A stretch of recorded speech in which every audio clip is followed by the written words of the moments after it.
नमस्कार। आज की इस बेहद खास प्रस्तुति में हम श्री कृष्ण की संपूर्ण दिव्य जीवन यात्रा के बारे में बात करेंगे।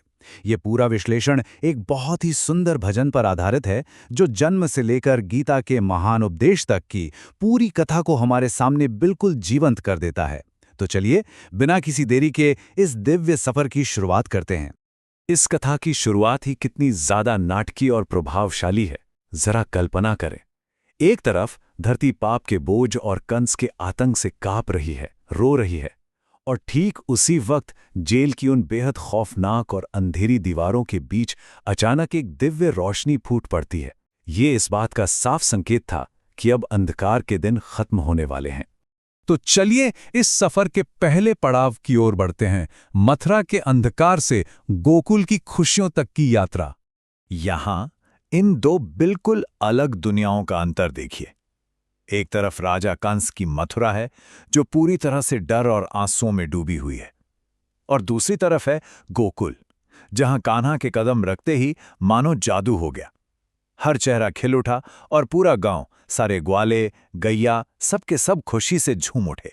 इस महाकाव्य जैसी यात्रा के मुख्य पड़ाव कुछ इस तरह से हैं। मथुरा में जन्म, फिर वो चमत्कारिक यमुना पार करना, गोकुल में बीता बचपन, वृंदावन की युवावस्था, और अंत में कुरुक्षेत्र के मैदान में दिया गया गीता का ज्ञान। अब यमुना पार करने वाला वो दृश्य ही ले लीजिए, रोंगटे खड़े कर देता है। वासुदेव जी नन्हे कान्हा को लेकर उस उफनती नदी में उतर रहे हैं, उधर शेषनाग ने रक्षा के लिए अपना फन फैला रखा है, और वो मूसलाधार बारिश मानो उस नवजात को सुरक्षित रास्ता देने के लिए अचानक थम सी गई है। प्रकृति और दिव्यता का क्या अद्भुत तालमेल है।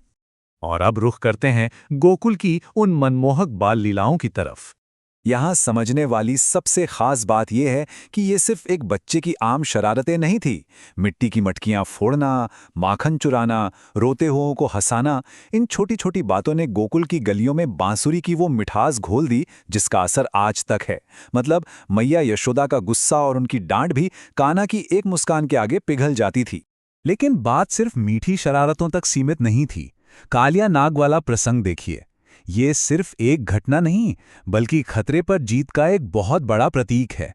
एक भयंकर विषैले नाग के फन पर तांडव करके कृष्ण ने यमुना के पूरे जहर को सोख लिया और पूरे गांव के लिए उसे फिर से जीवन देने वाले अमृत में बदल दिया। बचपन के इन चमत्कारों से आगे बढ़ते हुए अब आते हैं राधा कृष्ण के उस अलौकिक प्रेम और रास पर। ध्यान दें, इसे सिर्फ एक साधारण रोमांस के तौर पर नहीं देखा गया है। इसे प्रेम भक्ति कहा गया है, आध्यात्मिक प्रेम का सबसे शुद्ध रूप। पूर्णिमा की उस रात में हुआ महारास, जिसने पूरी सृष्टि को झूमने पर मजबूर कर दिया, वो असल में पूर्ण समर्पण और प्रेम का सबसे ऊंचा मापदंड है। और इस पूरी भावना को स्रोत की ये एक लाइन बहुत ही खूबसूरती से समेट लेती है। प्रेम अगर सच्चा हो मन में, मिल जाता है दूना।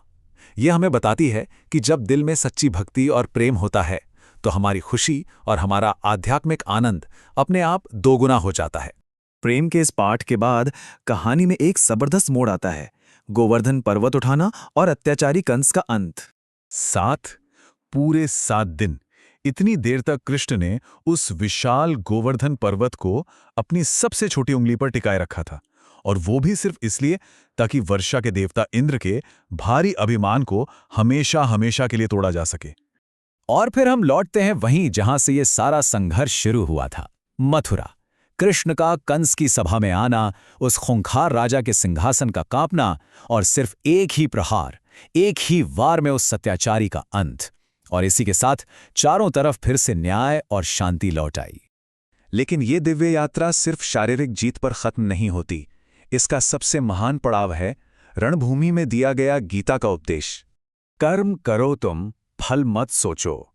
ये एक वाक्य इस पूरे महाकाव्य का सबसे बड़ा और सबसे व्यावहारिक ज्ञान है।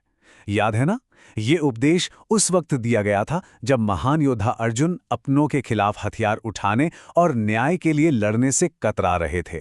गीता का ये ज्ञान बिल्कुल स्पष्ट है। धर्म के लिए अगर तलवार भी उठानी पड़े तो पीछे मत हटो। ये जान लो कि सत्य की कभी हार नहीं होती। और सबसे अहम बात, जो उस ईश्वर की शरण में चला जाता है, उसका पूरा जीवन ही संवर जाता है। ये ऐसा संदेश है जो सदियों से हर युग में गूंजता आ रहा है। अंततः हम इस प्रस्तुति के आखिरी हिस्से में आते हैं, उनकी अंतिम लीला और शाश्वत रूप। धरती पर उनकी शारीरिक लीला भले ही पूरी हो गई हो, लेकिन सच तो ये है कि वो ना कहीं गए हैं और ना ही कभी दूर हुए हैं। वे आज भी हर दिल की धड़कन में बसते हैं। बस सच्चे मन से उनका नाम लेने भर से जीवन के सारे दुख दर्द मानो खुद ब खुद धुल जाते हैं। अगर हम इस पूरे विशाल सफर को एक साथ देखें तो सच में हैरानी होती है, एक ही व्यक्तित्व में कितने सारे रूप समाये हैं। वो नटखट माखन चोर भी हैं और परम प्रेमी भी। वो कुरुक्षेत्र के मैदान में परम दार्शनिक भी हैं और इस पूरे ब्रह्मांड के कण कण में रचे बसे सर्वव्यापी ईश्वर भी। अब अंत में यहाँ एक बहुत बड़ा सवाल उठता है। निस्वार्थ कर्म और बिना किसी शर्त वाले प्रेम की ये सदियों पुरानी कथा आज के इस भागदौड़ भरी जिंदगी में हमारा मार्गदर्शन कैसे कर सकती है? इस पर गहराई से विचार जरूर करना चाहिए, क्योंकि इस दिव्य यात्रा को समझना सिर्फ एक शुरुआत है। असली मकसद तो इसके ज्ञान को अपनी रोजमर्रा की जिंदगी में खोजना और उसे अपनाना है।